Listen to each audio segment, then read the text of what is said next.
outside? Should I run and hide? How do I take my company worldwide? Do you love the law? Did you watch Hee-Haw? What's the weirdest thing that you ever saw? What's it like in court? Favorite sport? Can you help with my book report? Is my hair too long? Am I right or wrong? And do you mind if I sing along to anything? Ask Alan anything in the world. Hello, everybody, and welcome to this episode of Ask Alan, the podcast. I'm Alan Crone, the CEO of the Crone Law Firm, and I've got a good friend of mine. Our kids used to go to school together, and he is one of the most accomplished Memphians in recent memory, and that is Mr. Ted Townsend, who's now the Chief Economic Development Officer for the Greater Memphis Chamber of Commerce. But he's done a lot of other great things, and we'll talk about that. Ted, welcome to the show. Thank you so much for doing this. Thank you so much, Alan. I appreciate this opportunity and any time to meet with you, sir. Well, as I said, you and I went to a lot of young girls' birthday parties with our daughters and other things like that. Daddy-daughter dances, yeah. A lot of fun. They've all grown up and they all are going doing great things, I suppose, now. Yeah. But you and I got to work together quite a bit when you were with the state of Tennessee and the Department of Economic and Community Development at the state. Tell me a little bit about that experience. Well, I will tell you, Alan, that really, I think, framed everything about where I am now in my life and career. Obviously, I started out from the private sector, co-founded a biopharmaceutical company here in the mid-2000s, and that's not for the faint of heart when you do a startup like that, especially in pharma development. But hindsight's 2020. We entered into the recession, and it was difficult to raise capital, especially for drug development and a small company like ours with Memphis-based technology. So I got great advice from one of our investors, in fact, who said, you got a governor who is just elected, is focused on entrepreneurship and economic development, and why don't you go pay the bills for a little bit and do some public service? And it was great advice. And so I met then Commissioner Bill Hagerty, who's now our U.S. Senator from Tennessee. And he came from the private sector. I shared my story, and he said, well, Ted, we would be thrilled to have you a part of our team. So I became the regional director for the Tennessee Department of Economic and Community Development for the Greater Memphis region, and served both Shelby County, Fayette County, Lauderdale, and Tipton in that role.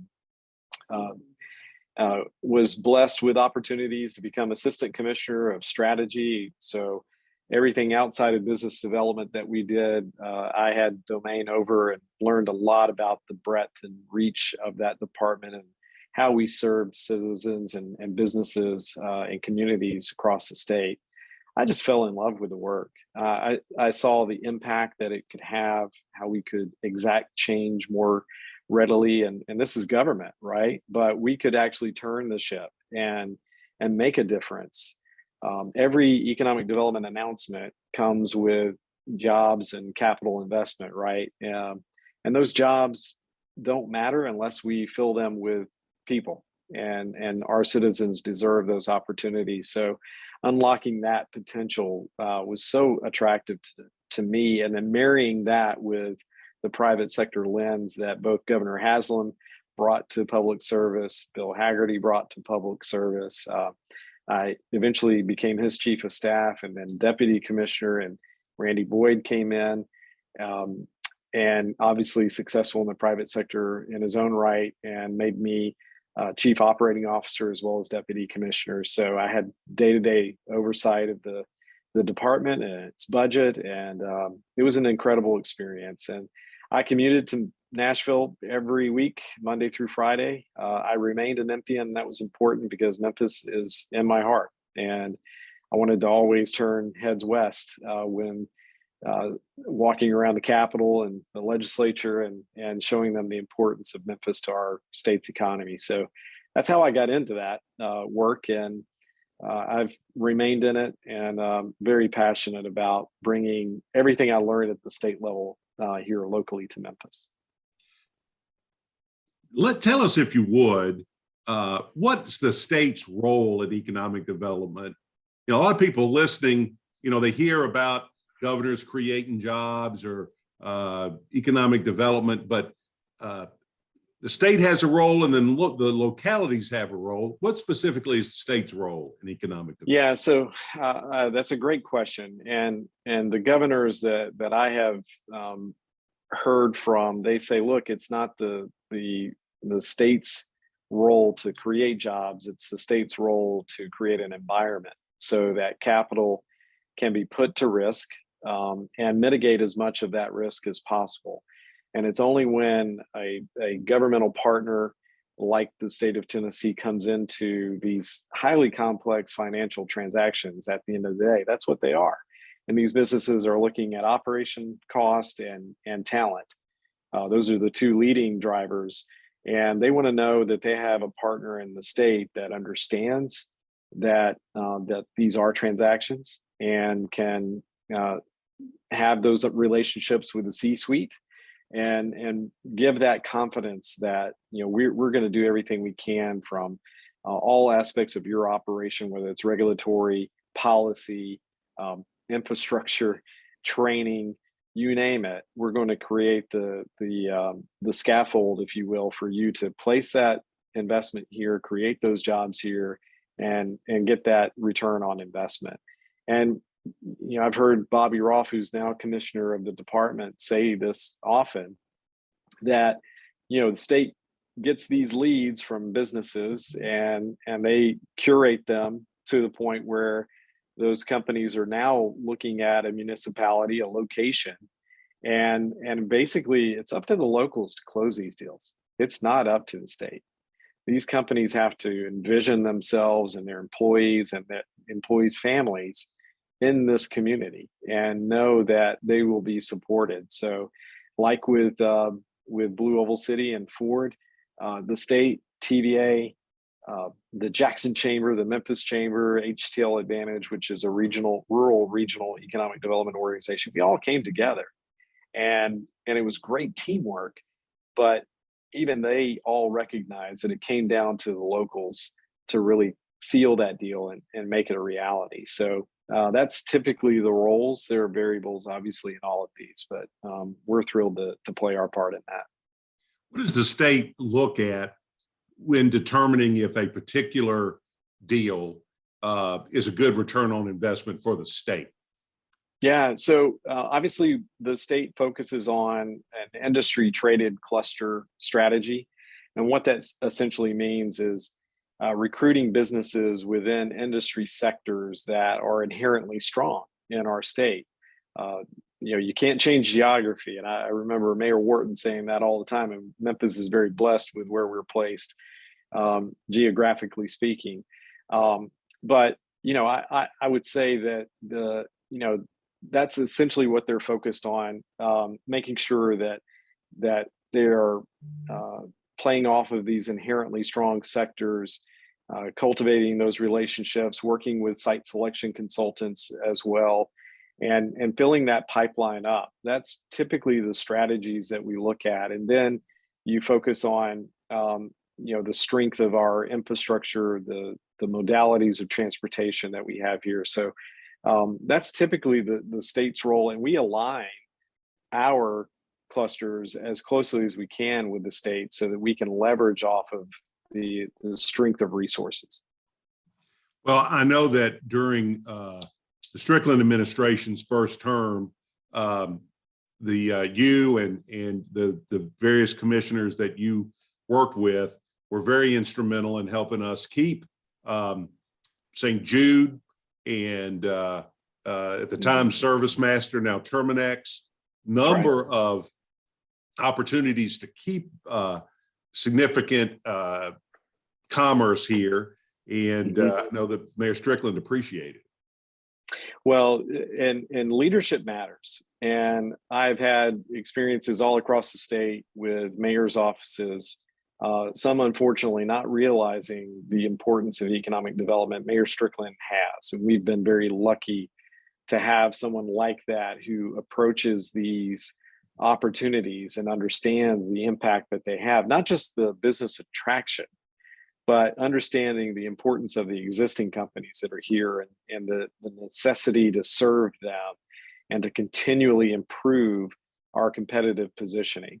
So Mayor Strickland gets it and always has, and has been a reliable partner and our coach in many cases when we bring these prospects in and ask him to meet with them. He's always willing to do that, and that makes a huge difference. That accessibility and understanding what his administration's vision is for the Memphis area, and how important businesses are in that equation. So all of that is a critical component in engagement with these companies. And listen, Memphis is home to 3 Fortune 500 global headquarters: FedEx, AutoZone, International Paper. You add St. Jude to that, in my estimation, even though they're a nonprofit, they are impacting the delivery of care to children facing cancer and other catastrophic diseases. And then you consider all of those that I just mentioned have gone through enormous expansions and investment. FedEx modernizing its hub, FedEx Logistics moving downtown, St. Jude increasing their campus and investment and jobs there, AutoZone increasing their footprint downtown. International Paper spun out their legacy paper division and created a new entity called Silvama, which is now another headquarters that we get to call home. So the existing businesses and retention of those is absolutely crucial to the continued growth of our economy. And growing business is important too, because Yes. two of those that you mentioned, FedEx and AutoZone, didn't start out as behemoths. They started out as Memphis companies, and we need to have an environment that those success stories can continue to happen. We absolutely do. We have to focus on the full continuum of businesses, because who knows if the next FedEx or AutoZone or other companies like that are out there now in our midst. So we can never lose sight on a service-oriented attitude here at the Chamber in particular. And we've got a lot of resources and outreach that's focused on businesses of all sizes, whether it's the entrepreneur, the micro, the small, the MWBEs, minority and women business enterprises, to the middle market, to the larger companies. We love to have touch points with all of them and advocacy, because we know that 85% of the investors and members of the Chamber are small businesses. And so our focus is how do we grow those businesses, those that want to.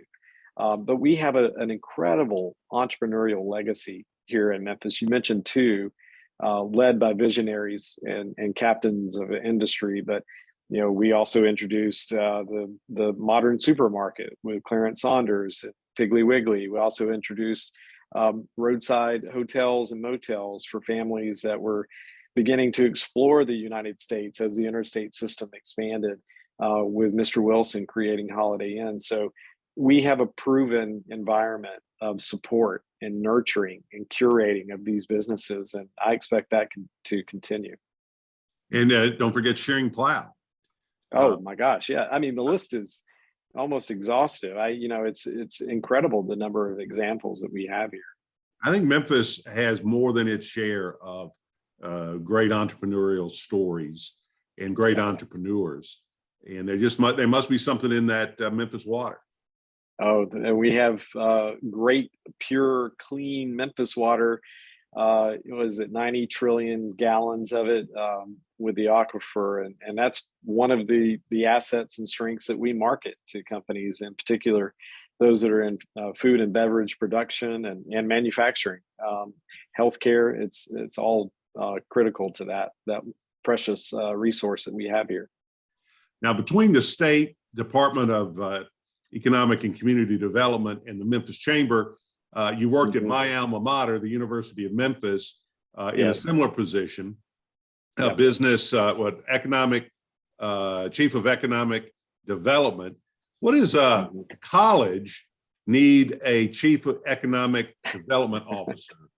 Well, I tell you, yeah, it was the first of its kind, and I love being first in space, and was fortunate to sit on a board with then President David Rudd. It's kind of odd to say then President David Rudd, but we sat on the Memphis Research Consortium board together, and it was in September of 2017 after one of those board meetings, and I told David, I said, look, I'm ready to come home, meaning I didn't want to commute on a weekly basis to Nashville. And if he had any ideas or in his sphere of influence, any opportunities to keep me in mind, and he said, well, your timing is perfect. And he had a vacancy in government relations, but he told me, he said, look, I want the university to be more present at the table of economic development. And so I was so very fortunate to have his leadership, his mentorship, his friendship to create this opportunity for me to land into and to continue to leverage everything that I had gained in Nashville and all of the network and the friendships and partnerships that I'd built there during the 7 years that I was with the state. So it was unique, and it ended up, I was speaking at a conference nationally, and someone came up to me and said, I'm in the University of Texas system in San Antonio, in fact, and said, we saw this model and we created it. So I'm sure it's going to blaze a trail. If universities are smart, they will understand the importance of their position in that role. And the university is a major economic driver. We did a economic impact study during my tenure there I was there 3.5 years. And, we quantified that. It was the first time it had been done in a few years. And yeah, it's over $1 billion economic driver every year. And so it was a great opportunity. We built out the U of M Research Foundation Research Park, and I recruited companies in there with a great team.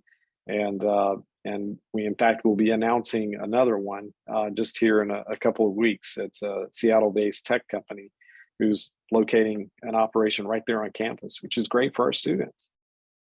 That's right. And, I've done intellectual property litigation for a long time, and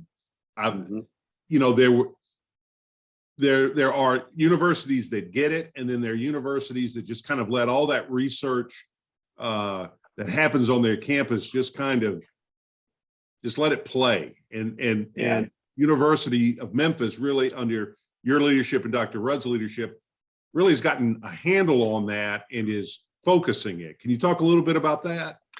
Oh, sure. Yeah. Tech maturation and commercialization is vital for universities. It does a lot of things. It's not just on the commercialization side of it, but it's on the front end applied research and scientific research side of it that develops those technologies eventually that advance into the ethos of our existence, whether it's a device or smart technology, sensors, you name it. But having the construct of that on a campus and this orientation of research and the creation of that culture, understanding the impact that it can have, not just to improve the human condition, but also to provide some crucial revenue for a university, in particular a public university like the U of M, one of our great state universities, the second largest, in fact. And now that all builds toward this crescendo of becoming what is designated a Carnegie R1 or Research One university, meaning that the U of M is now among the upper echelon nationally of universities conducting research on their campuses. So that starts with a commitment from the Board of Trustees, the administration, and those of us who plugged in and helped along the way. But being able to be a Carnegie R1, you draw in more R&D dollars, more grants, and that helps foster that culture of research and analysis and development of technologies. And then you got to be able to do something with them. And I'm really proud of the work that the UMRF, meaning the University of Memphis Research Foundation, has laid out for that. Well, and that kind of segues nicely into your current gig, the same title at the chamber. And what's that opportunity all about? Well, that was also yet another first in space opportunity where, I knew the chamber had a need here, and Beverly Robertson, our president and CEO, reached out and solicited my help and guidance and advice. And of course, I'm passionate about Memphis. I want Memphis to win, and felt that I could help in some capacity. And she and President Rudd got together and formed this idea of a joint venture partnership where my time would be spent both advocating and working on the university's economic development strategies as married with the Greater Memphis Chamber. It was a great alignment, a lot of synergies. And to be able to walk into a room with a prospect and say, I bring the full breadth and reach and resources of our business community from the chamber, where we have 150 CEOs that make up our chairman circle and an incredible board of directors and leadership in the administration at the chamber, and a university and all of its resources. It was a really unique value proposition that caught a lot of people by surprise. And yes, I've transitioned over full time. A lot of that driven by the fact that we were so busy in the year that I started. I started actually on 901 day in 2020, obviously in the midst of a pandemic year, which turned into a 3-year pandemic, it feels. And we were just blowing and going. And I knew at that time, even though before it was disclosed that Ford was coming, and I felt that with that announcement in 2021, it was time for me to be fully committed to this. And it's my passion. It is a dream job for me. And to still have that close tie and affiliation with the university is just, it's a dream scenario. Well, you said the magic words, blue oval. Yeah. I don't think you can understate how important that is for West Tennessee. Can you? No, it is one of those projects that continues and probably forever will live in superlatives. And what I mean by that is we throw out transformational, we throw out largest, biggest, historic. This is an embodiment of all of those superlatives. So let me drill into that specifically.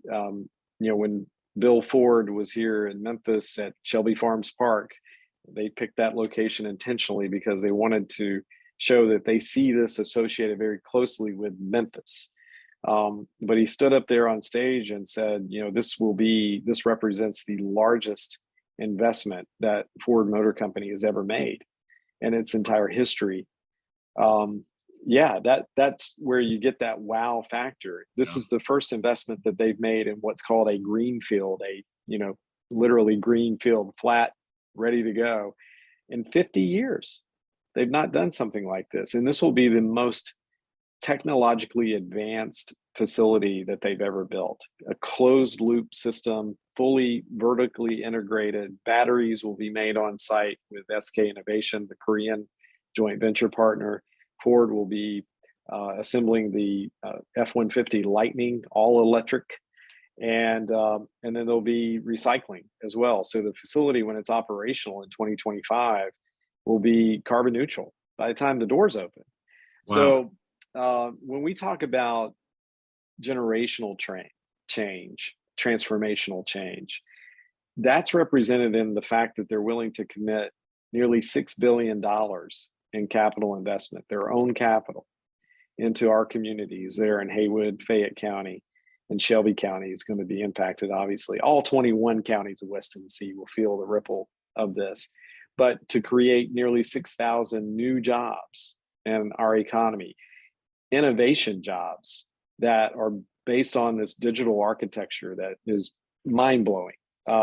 They will essentially have robots building a highly sophisticated robot that on 4 wheels that happens to go 0 to 60 in less than 4 seconds, all electric. And so we and I borrowed this term from a friend of mine at TVA, Bill Adams, who really was the first guy to identify the mega site as a potential opportunity back in 2003, 2004, in that time frame. And we've all been on this journey and our different roles with the state or TVA or other capacities. And he said we're rewriting family trees with this announcement, and that's what it represents. It represents a pathway of participation for all of our citizenry, and communities will be forever impacted positively for this. There'll be growing pains, no doubt about it. But if you look at the fastest growing areas in our state right now, they have an automotive manufacturer near them. Rutherford County, absolutely, they have Nissan there. Hamilton County, they have Volkswagen. And so everything between Haywood and the river is going to be that next area of huge growth, and both population and job growth and our economy. If you were born after 1980, 1985, somewhere in there, because I discount the first 10 or 15 years of somebody's life really realizing the world around them. Someone born after that date has probably always thought of Nashville as this huge, crazy, go nuts place. Yeah. But until that Saturn plant, the Nissan plant were built over there, it Right. really wasn't. And I think you can trace Nashville's renaissance to that. And Sure. I think that, we're in store for that, but not for a while, in the sense that it took 20, 30 years for all of that really to grow and take hold. But I think that's where we're headed. I know that's where we're headed. The trajectory is absolutely showing us that from the modeling. When you consider the fact that you just mentioned Nashville, they've got two that are in relative proximity to greater Nashville. And then obviously we mentioned Volkswagen and Chattanooga, but you could fit all three of those and their full footprint of operations on the mega site and still have room. So yes, it took time, but I think the curve on this one is unlike anything we've ever seen. So I'm not sure that it will take 10 years, to be quite honest. I think when we look up at the, let's just say the 2030 census, which is less than 10 years, we're going to see a totally different population and a totally different mix of citizenry that we have here with different skills than what we have today. So I see it as a great resiliency and buoyancy, and almost a way that we can, let's say, face another catastrophe like a pandemic and weather that storm a lot better than, let's say, we did with the 2008 recession, which took Memphis 10 years to recover from, right? Right. So we only saw incremental growth in 18 and 19, 1.34% job growth. We were celebrating that at the time, but even that lagged the national average and Tennessee average. So we were celebrating, but it was also sobering. And what I'm encouraged about, Alan, is the fact that if you just look at 2021 alone, just that year, our gross regional product grew by 4.4 billion. That's a 6.2% growth in our economy, which the national average was 5.5%. So we outpaced the national average. That's only the second time in the last 10 years that Memphis has done that. So I believe that it's really just going to represent that explosive growth that Nashville has experienced. And someone asked me, they said, how do you top something like Ford? I mean, that is a career capstone in economic development. And you know what? You're right. And I tell them, you don't.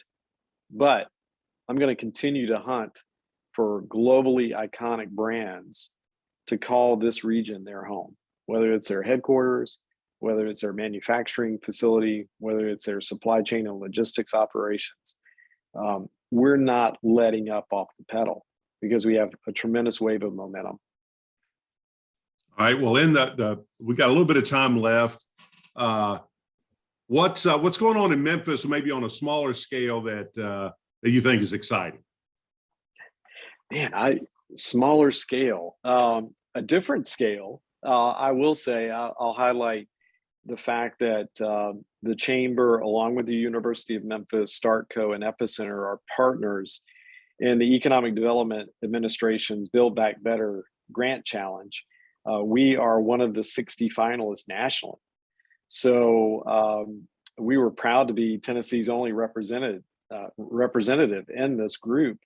And we have submitted our phase 2, and we hope that our proposal will be awarded a great grant. It's a tremendous opportunity for us to secure the federal funds that will help continue to lay that reinforcement to all of the things we've just been talking about in our economy. That's not a small scale. I mean, we're talking, the range will be anywhere from $40 to $70 million per grant. So we're excited about being in the game, just understanding that we have a shot on goal for these dollars, which will, in our estimation, we're calling it the digital delta. This is our answer to Silicon Valley. We didn't want to be the Silicon Valley of the Mid-South. That's what they have. We have our own. We're very authentic, as you know. We grit and grind here, so we do things our own way. But from leadership like Mr. Fred Smith, founder, chairman of FedEx, he said, Memphis needs to have something like this, and he coined it along with his son Richard Smith, Digital Delta. We happen to trademark it, so and that is the platform that we want to identify this region as forevermore. So we are entering Industry 4.0. The fourth industrial revolution of America. We are entering a digital age, an innovation economy, and Digital Delta will be our timestamp on that. Well, I can't wait to see that come to fruition. I've run out of time. I could talk another 2 hours with you, Ted. It's just this fascinating. Has been great. I love what you're doing. I love what you've done. Thank you for everything you've done for Memphis and Shelby County and the state of Tennessee in this career path you've taken. Thank you, Alan. Well, it's a true honor and privilege. We have an incredible brand that's recognized internationally, and I just happen to have the opportunity to work with a team that gets to promote that on a daily basis. It's the highest honor I've ever had. Well, I want to thank everybody for listening and watching. You've enjoyed this, and of course you've enjoyed it. Why wouldn't you have enjoyed it? Of course they have, yes. Fascinating. Please share this with people. Comment, let us know what you thought. We really appreciate your feedback when we get it. Again, thank you for watching, listening. Thank you to my guest, Ted Townsend of the Memphis, Greater Memphis Chamber. Ted is going to go bring some more world-class brands to Memphis and West Tennessee, and I'm going to go get some justice. So thank you all very much.